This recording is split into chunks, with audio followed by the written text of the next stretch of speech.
ดีค่ะ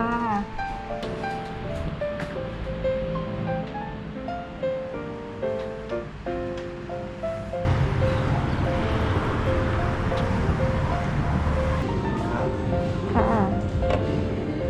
อุ้ยอันนี้ลาเต้ค่ะ อันนี้รสนิยม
นี่ก่อนไข่ไก่ค่ะ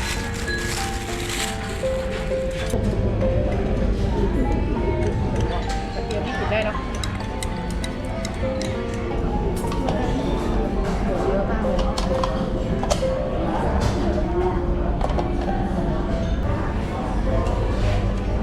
แบ่งปากละสองแบ่งปากละสอง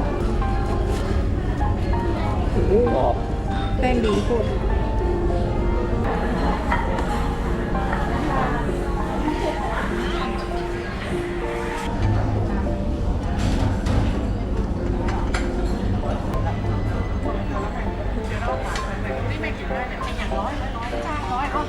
ไอ้อย่างว่าจ้างไอ้อย่างกันว่า100เลื่อนบอกมันโถ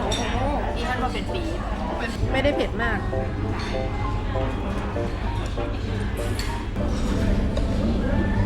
โอ้นิ่มมากเดี๋ยวพี่ยังสุดๆเลยอ่ะเลือกคนจริงมาแล้วเห็นไหมคะโอ้ตัวเองก็ชอบแรกเลย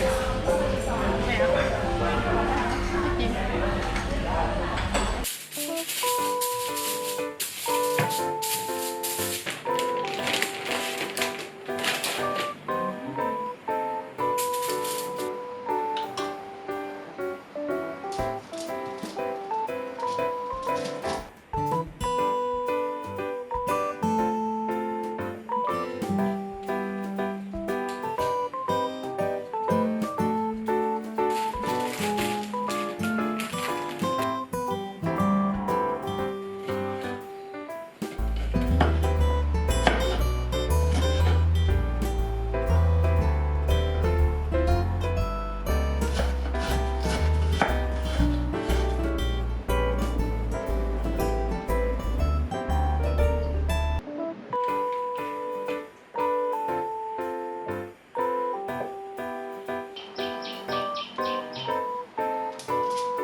ส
วยงาม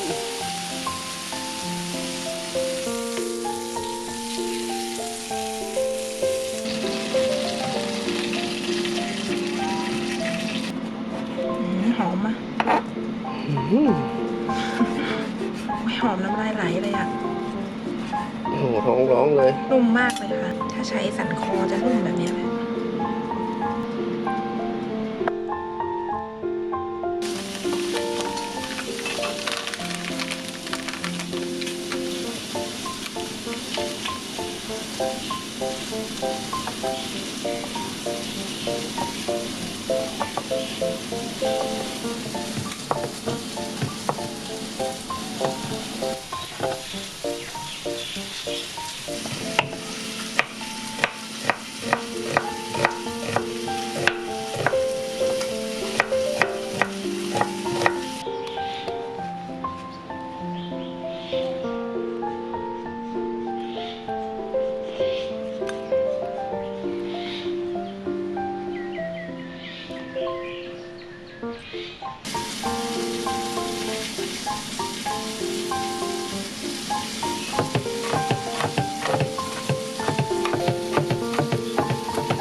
เซอร์ไพรส์เหรอ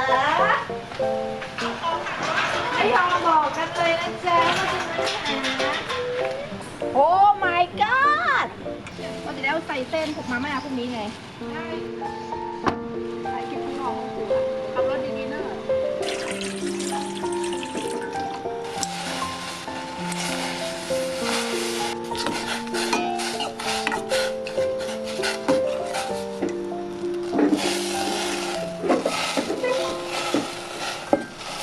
ให้สุกนะหมูอ่ะ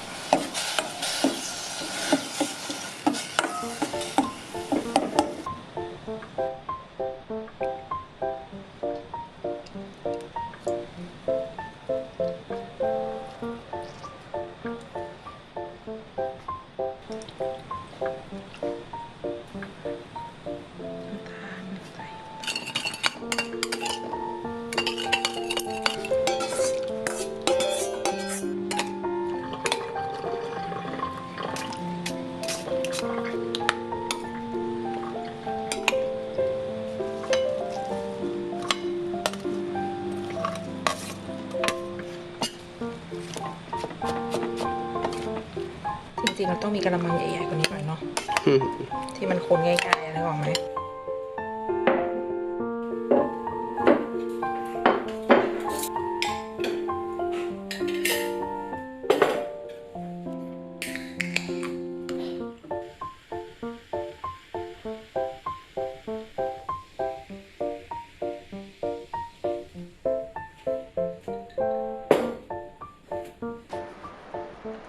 โอ้ควัน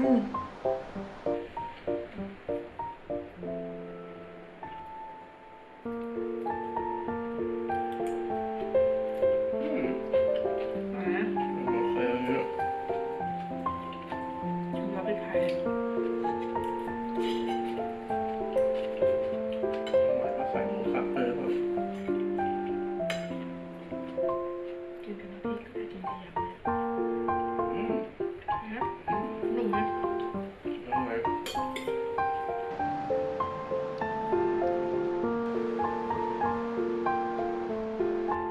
นเราหอมมากเลย หอมมากจริงอ่ะ กินกับหมูย่างใส่ต้มยำแล้วก็อร่อยอีกแบบนึง สดชื่นมากเลย